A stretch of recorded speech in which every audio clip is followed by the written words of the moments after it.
Ripple CEO Brad Garlinghouse has officially broken his silence on a growing controversy surrounding Linqto, the private equity investment platform that's recently landed in regulatory hot water.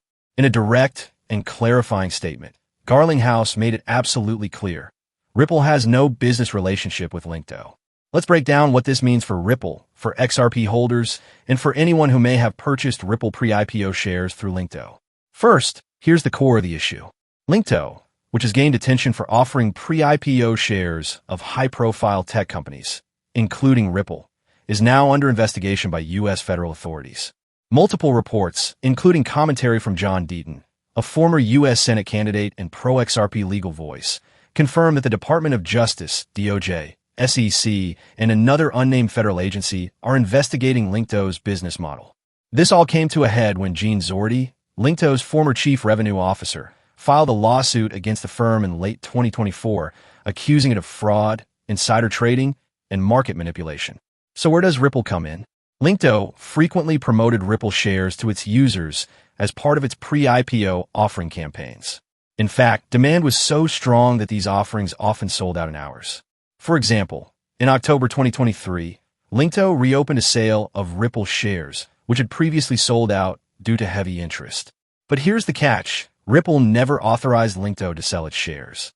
In his recent statement, Brad Garlinghouse explained that Linqto's 4.7 million Ripple shares were not issued by Ripple, but instead acquired on the secondary market from other private shareholders.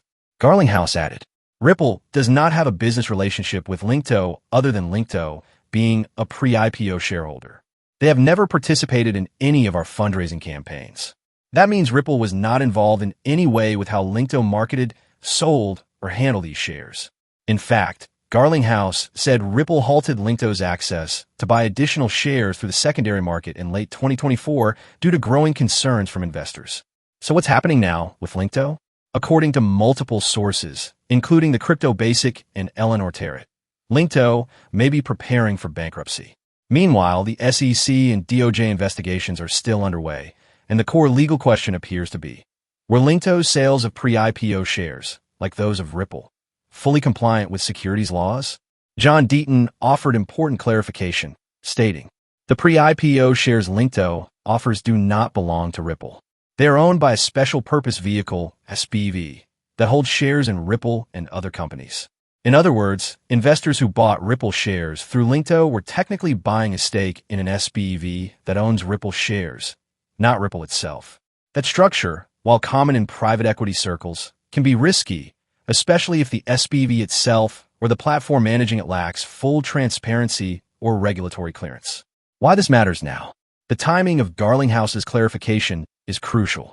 With Ripple's long legal saga, with the SEC nearing its end and potential banking licenses and ETF approvals on the horizon, Ripple cannot afford reputational damage linked to third parties like Linqto. By distancing the company publicly, Garlinghouse is drawing a firm line in the sand. Ripple has no liability or control over how Linqto operates, and Ripple did not benefit from the pre-IPO sales Linqto conducted. This situation is a cautionary tale for private equity investors in the crypto space. Platforms like Linqto offer access to high-profile startups, but buyers must understand what they're really buying, who owns the shares, and whether the offering is legally sound. For Ripple, the message is clear. The company is focused on regulatory compliance, direct relationships, and staying far away from third-party entanglements that could jeopardize its momentum. And as always, if you're investing in private equity or pre-IPO shares, do your homework and make sure you understand not just the opportunity, but the structure behind it. Let me know your thoughts. Did you ever consider buying Ripple shares through Linqto? And how do you feel now about platforms offering pre-IPO access? Drop your insights in the comments, and don't forget to subscribe for more critical crypto updates.